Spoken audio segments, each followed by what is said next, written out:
going on, Adventure Fam? Happy Tuesday to you. Hope you're doing well. Hope you're having a blessed week so far and your Monday was fantastic. Hope your Tuesday's going just as well. And we got a couple of stories for you today, and both of them have to do with two different cruise ships. One is the Carnival Venezia, who just had a search and rescue. Not really a search, but more of a rescue mission where the United States Air Force was called in, which is a rare occasion. And then also the Disney Treasure, the new Disney ship that's coming out. Well, they released new photos of a new dining experience that we want to check out and share with you guys. So hope you guys are buckled in and strapped in. And look, if you are not subscribed to the Adventure Fam channel, if you're not subscribed to this channel, I invite you, go take the next 10 seconds to hit that subscribe button, turn on the notification bells, and drop a like for this video. If you love the energy today, drop a like for me, okay? Do me a big favor and just do it for me. Make my heart happy, okay?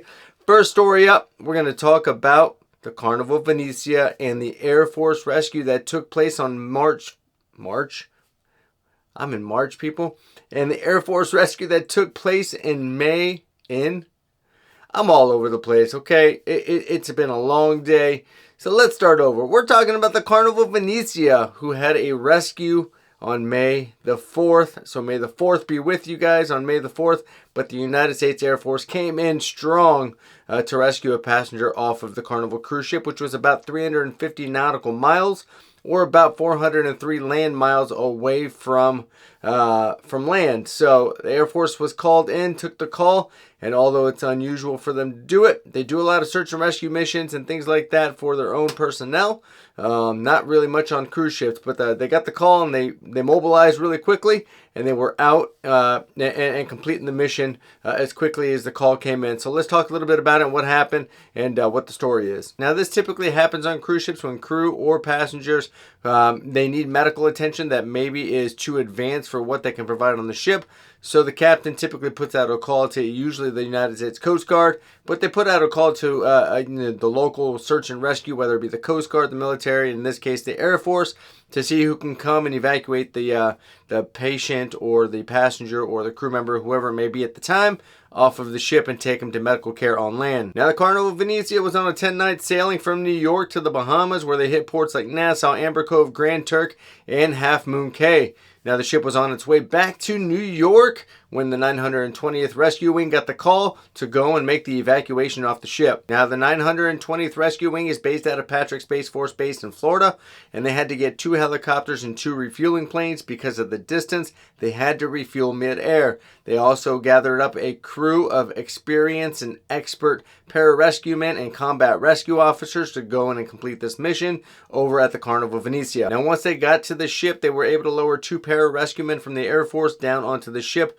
to load the patient up and bring them up to the helicopters. Now, if you don't know what a pararescue man is, or you never heard of them, they are essentially part of the Special Operations Team of the United States Air Force. They are essentially combat medics as well as, trained special operators. And so they were able to be used in this reference to be able to be lowered down to the cruise ship, strap the patient in to what I'm assuming is a basket or a gurney, and brought up to the helicopter to be transported to a medical facility for further evaluation and further care. Now, if you're wondering why the United States Coast Guard wasn't called in for this mission, it's because of the distance that had to be covered. So 350 nautical miles or 403 land miles is quite a distance. So the 920th Rescue Wing out of Florida, they were the most capable at the time to go and do this. So it's good to see the military stepping up once again to go and rescue a cruise passenger. Hopefully that patient, or passenger I should say, is quite all right and is recovering well. And yeah, so kudos to the military once again. Kudos to the United States Air Force. Nice to see somebody giving the Coast Guard a break when it comes to the rescues. But awesome job by everybody involved. So glad to see everybody safe and sound. All right, so let's jump into story number 2, which has to do with the Disney Treasure. This is Disney's newest cruise ship that is coming out. And, well, they've released some new images and some new information regarding the Haunted Mansion Lounge.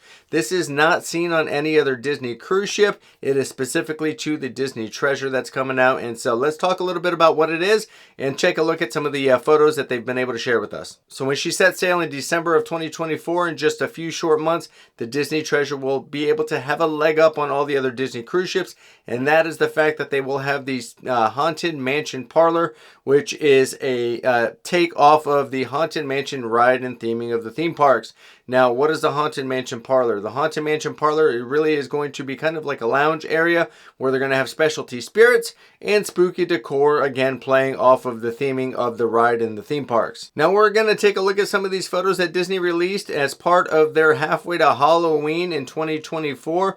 They've released these images for everybody to see, so we can take a look at these images and let me know your comments down below what you think of this Haunted Mansion Parlor on this Disney Treasure cruise ship. So taking a look at these photos, it looks like there's going to be a vision for a haunted aquarium and ghost fish that live inside its eerie art collection and special drinkware inspired by the new ghosts who will haunt this lounge.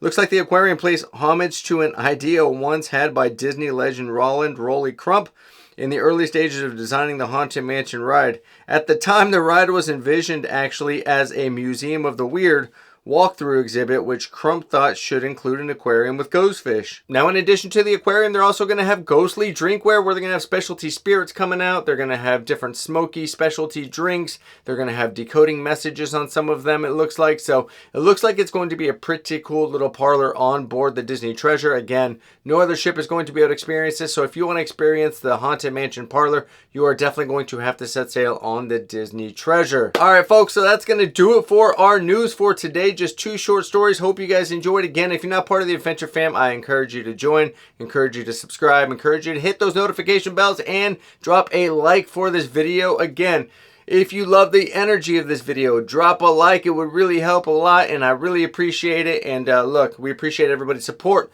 We love it. And look, go out and have a blessed rest of your Tuesday. Have a great, blessed week. And we will see you guys tomorrow in the next video. Peace.